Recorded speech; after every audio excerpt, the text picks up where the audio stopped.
This is DW News Africa. Is Africa's most populous nation and its largest democracy becoming a one-party state? Defections, deals, and a ruling party that now controls most of Nigeria's states.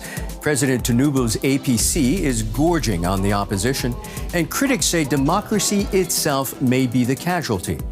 And history barely remembers their names. A landmark exhibition in Berlin is finally telling the story of the African soldiers who helped liberate Europe in World War II.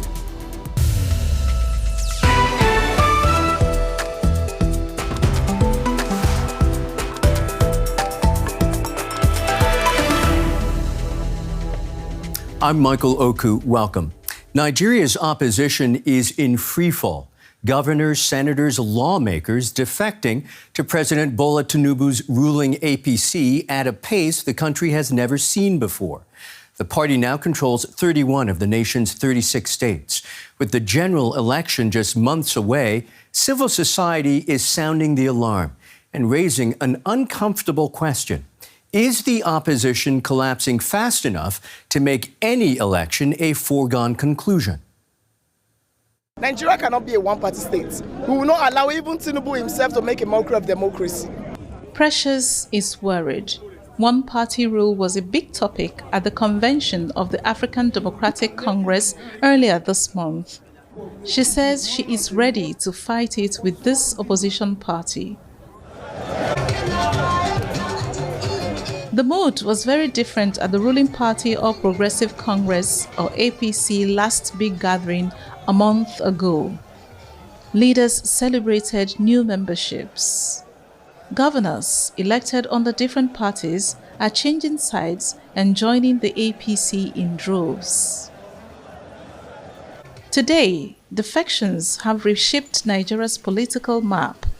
The APC now controls 31 of 36 states. Analysts say this is about survival. Staying close to power can help governors keep their positions.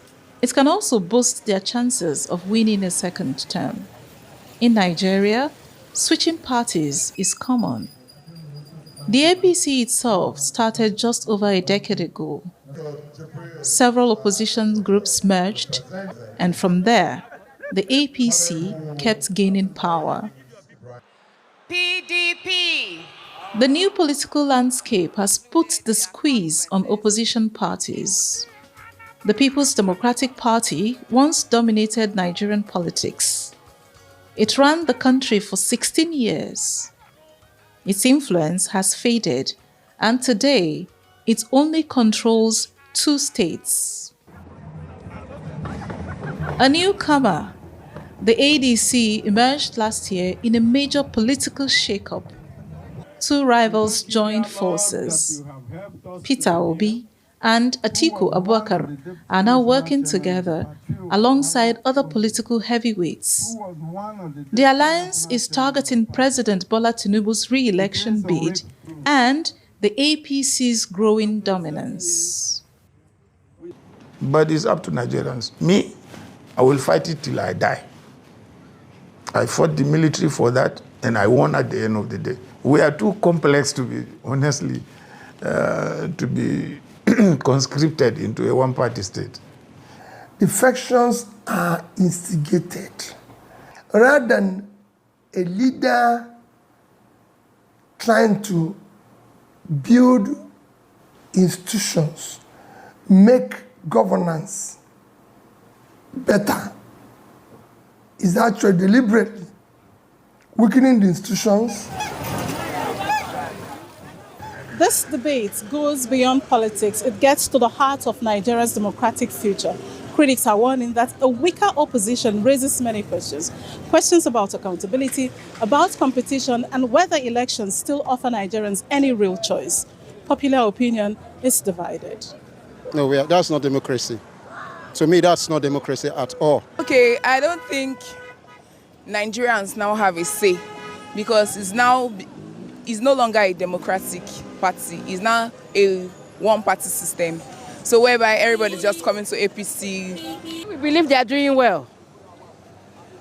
Because, like I tell people, where we're supposed to be in 100 years ago, Tinubu have taken us there. APC says its current strength reflects public confidence, while party leaders insist this is how democracy works. Its spokesperson says defection to the APC are voluntary. There's no system by which a party, whether the APC or any other party, is required to set up a gatekeeping, process or system for deciding who joins and who doesn't join. Because if APC were to decide, okay, this governor, you want to join us? No, please stay in your party because we don't want you. That is anti-democratic. That would be a complete violation of our constitution. There are still 9 months until the elections, and many pieces remain up in the air. And will APC keep its momentum? Is the opposition likely to remain divided? What about electoral reforms? And what role will insecurity play in swaying Nigerian voters' minds? Stay tuned. Next January, we will know more. I'd like to welcome Aisha Osori, director of the Open Society Foundation's Ideas Workshop. We should mention she's also the author of Love Does Not Win Elections. She joins us now from London. Welcome, Aisha. Thank you. It's a pleasure to be here. Let's start with the big picture. When you see one party now controlling 31 of 36 states, is it fair to describe Nigeria as drifting toward one-party dominance, if not a one-party state, or is that overstating it? No, absolutely not. It's not overstating it. We are actually not just drifting, but very close to being a one-party state.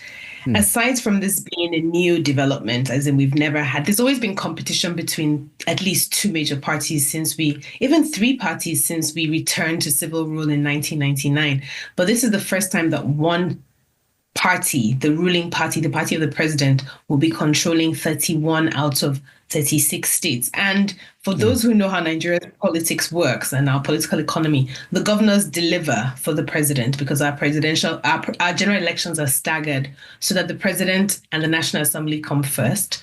When they've secured their win, 2 weeks after, then you have the states and the governors and the state assemblies. So no, it's not overstating. It's actually the real fear that many of us in civil society and the public are contending with right now. And that was a key point. We've seen a wave of defections into the ruling APC.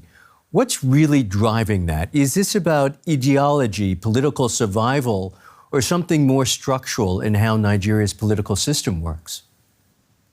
That's a really good question. It's definitely not ideology. That we can cross that off right away, because many of the people who are in the ruling party today, the All Progressive Congress, also known as the APC, used to be in the PDP, which is the People's Democratic Party. That was the ruling party between 1999 and 2015. So no, it's not about ideology. So we can rule that out. Is it about survival? Partly. It is about that. There's lots of indications, again, not starting with President Tinubu, who's only been in office since 2023, but part of the political economy and the culture of the way politics is practiced in Nigeria. So let me give an example. During Obasanjo's time, he was president of Nigeria between 1999 and 2007, the Economic and Financial Crimes Commission, the EFCC, was born and established. And it's been documented, including in another book that I wrote, Too Good to Die, that the EFCC became a tool for almost, we can say, blackmail, so to speak. Folders, files on governors and other political appointees, ministers, people in the legislature, folders of their corrupt activities would be kept, and that would be used to bargain with them. And so that practice has continued, maybe even more blatantly till today, where it's very clear, and many Nigerian comedians, make jokes about it, there are memes about it, that, all is forgiven once you go to APC. So you can steal as much as you want, loot as much as you want of public funds. The minute you declare for APC, you'll be fine. For viewers outside Nigeria who may be watching us and thinking, well, dominant parties exist in many democracies, what would you say is the specific danger when it happens in this context, Nigeria's context? Nigeria is facing what people think is an existential crisis. I would agree with them. Insecurity, yes, has been around for a long time, as the APC like to remind us, long before their time. Yes, it has, but it's getting worse. How do we know it's getting worse? We know because of the steady rise since 2020 of deaths in senior soldiers, brigadier generals dying in the front. Which in many cases it's clear that it's a case where the terrorists have better intelligence about our locations. They've been very systematic about hitting all our military bases, especially in the northeastern Borno. If they've been doing this steadily since 2020, why is it that in 2026 we still can't anticipate this? Why is it that in 2026 the terrorists are so bold as to send letters to communities saying, we are coming? And they come. And there's no military, there's no police. They can slaughter and kill 162 people as they did in February in a small town in Kwara, and nothing happens. Where we can say that between January and April of 2026, over 1,000 people have been kidnapped. So this is the country we're living in. This is the country we're living in where there's no running water, where there's lack of electricity. We were constantly talking about the fact that the national grid has broken down. So again, you have to ask, yes, it can be business as usual. And we can say on a cynical level that this is how politicians operate. But then some of us have to ask, and many are asking, to what end? If you want to have all this power, then the least you should be able to do is secure our lives and provide us with the basic public goods. And so what's scary is that in this atmosphere of rising poverty, rising insecurity, you have a government that doesn't seem to care, is not empathetic, and is also insistent that there will be no choice at the ballot. It's not even trying to cover up or even present people with some sort of, okay, yes, you can choose. We already know that Nigeria's political process is, let's just say, questionable or will not bear with too much scrutiny. So, so for me, again, this is a mark of men who are not thinking, who are leading the country down a very dangerous path, a country that's already really fragile. Because the truth is, if you make change, as they say, peaceful change, and to be honest, it's hardly peaceful in Nigeria right now, but if you make peaceful change impossible, then you will make violent change inevitable. And this, again, is another country with a history of violent coups. Ayesha Osori, I really appreciate those insights. Thank you.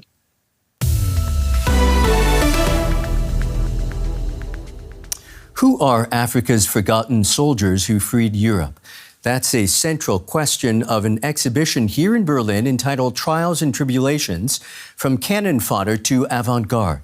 The show tells the tale of the Thiaroye, a French word for riflemen, though the Thiaroye were not French, they were soldiers from French colonies, most of them black Africans. They fought for colonial powers in the 19th century in the First World War, and they liberated France and Europe from the tyranny of Nazi Germany during the Second World War. Their only reward was to be whitewashed out of history. In 1944, many were sent back to Africa to ensure that images of victory did not show black liberators. In late 1944, several thousand African soldiers who had fought for France and spent years in German prisoner of war camps were repatriated to Thiaroye, a suburb of Dakar. They refused to leave, demanding payment of the wages they had been promised. On the 1st of December, French colonial troops declared a mutiny and massacred the mainly unarmed men. At the time, official French figures put the death toll at 35. But recent research says hundreds of Africans were gunned down. Cameroonian artist Barthélémy Toguo produced the artwork Thiaroye Sénégalais for the exhibition at the House of World Cultures in Berlin. I am creating this canvas to call on international opinion to become aware of the tragedy that took place at Thiaroye.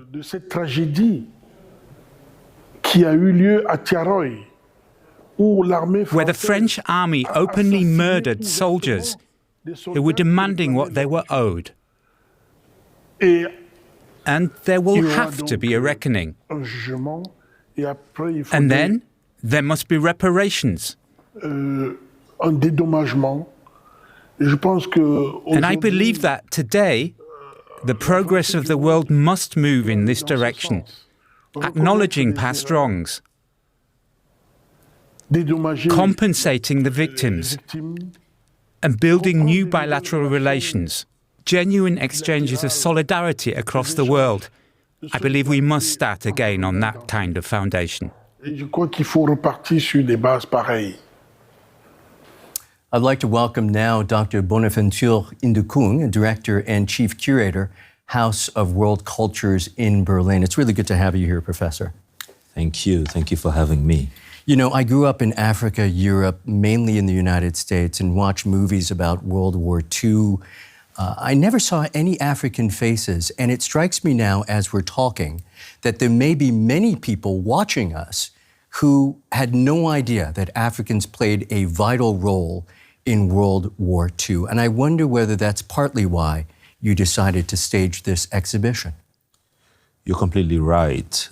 Africans played an important role, not only in World War II, but in World War I as well, and even some wars before that, because the contract for the Tirailleurs was signed in 1857. So from then on, the French and many other European countries, started taking young men and women from the African continent to come fight their wars. So Professor David Olusoga said, the First World War was the most multicultural event that happened on European soil. So there were that much people, but not only Africans, people from Southern America, from North America, African Americans, indigenous people from Canada and beyond, and a lot of people from India and from Vietnam and so on and so forth. So they played a very important role in the liberation of Europe, especially during the Second World War. And yet this is not common knowledge. Far from it.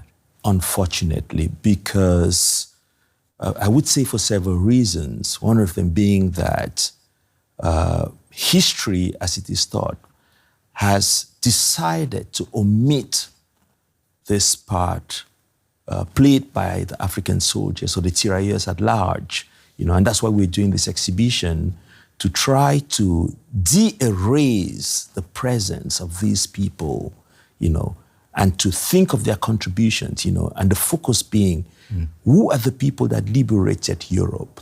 The story has been told. We know of the D-Day, we know of the Americans, we know of the Allied forces coming into Europe and fighting against the Germans in the Second World War. But what a lot of people do not know about is that from day one, from the very first day, you had, the Tirailleurs at the forefront. That's why we call them the cannon fodder, because thousands of them had never held a gun before, but they were sent to the war. And many of them were trained on site, on the front, and played a very important role.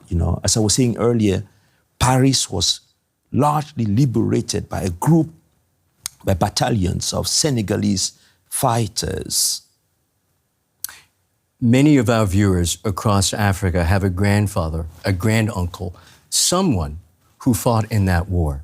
But the family story stops there because when these men came home, they were different, or they didn't come home at all. What does this exhibition provide for someone with that kind of family silence?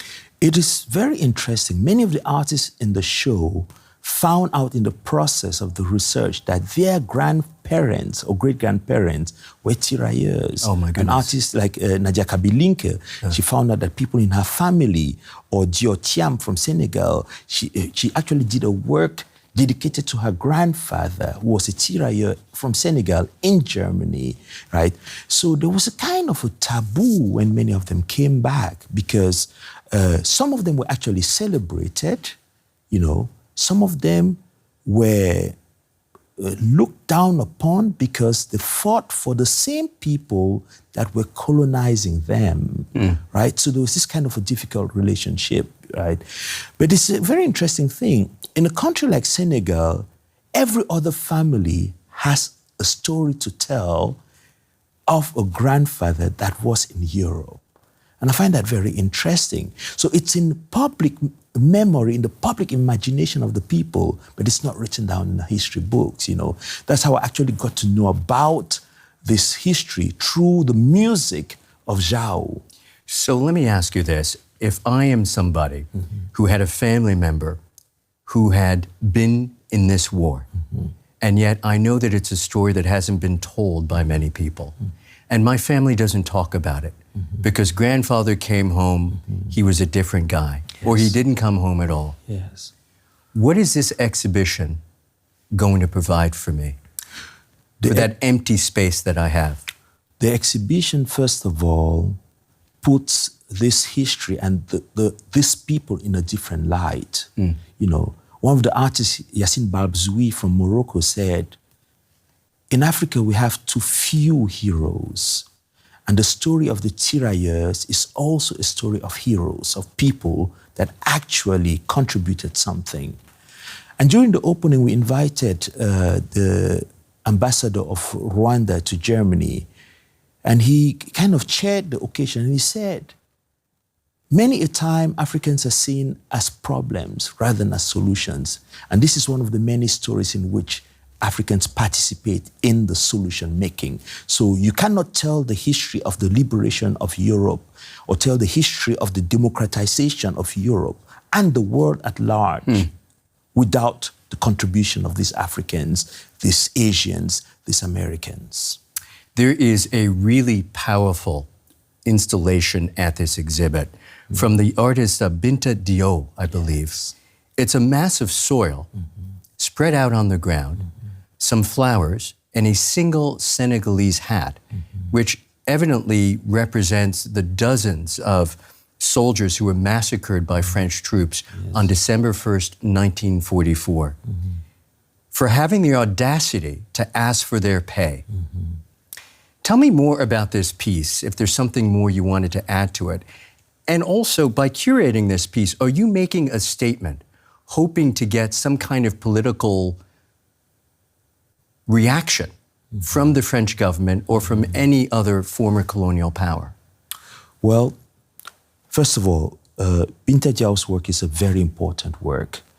It references the massacre at the camp de Thiaroye that happened, you know, in 1944, and that's the title of the piece, you know, 1st of December, 44. And the great filmmaker, Ousmane Sembène, did a film on that. Now, these people, and basically had come from different parts of the continent. They were sent after the war, put in a camp, people from Congo, from Cameroon, from Senegal together, and as you said, they had the audacity to ask for their pay and were massacred. So the first thing we want to do is, like the Senegalese government is doing now, point at this history and make people know about it. Because after the massacre, the French said only about 70-something people were killed. It turns out more than 500 people were actually massacred. More than 500? More than 500. So the first thing is to get to know about this history. The second thing is, the installation has a sonic element in which there's a voice just naming the people. So it's kind of a roll call. Let their names be heard and may they be honored. That's the second part of it. Then, of course, it is a political gesture because every cultural gesture is a political one, you know, because knowledge is power and is at the base, at the core of any political activity. If these African soldiers helped shape Europe's freedom, how should Europe change the way it views its own history, and specifically its relationship with Africa? Now, this is a very important question. You know, in the work of Kader Attia, there's a dia projection. You see images of some of the tirailleurs from, say, 1935 or 1940, and then you see some images of migrants in France being deported. And what he tries to do is to make a connection between these two histories. He says, some of the people you find on the streets in European cities today are actually grandchildren of the people that fought for the liberation of Europe. So we need to treat these people also with dignity. The world is connected, right?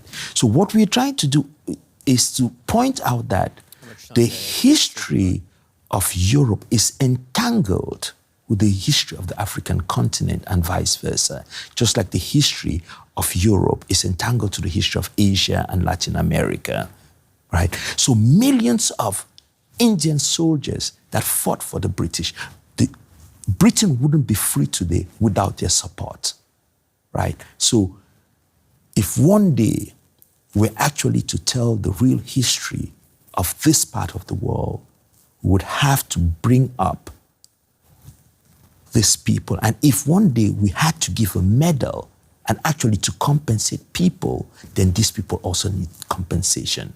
And that is it. One day we'll also have to advocate for the payment of the people that lost their lives also for the liberation of Europe. Professor, we'll have to think of some excuse to have you back here. Dr. Beneventure Nyukung. Thank you so much. It's been a pleasure. Me. Thank you. A great pleasure. Thank you. We'll end it there. We'll see you next time. Bye for now.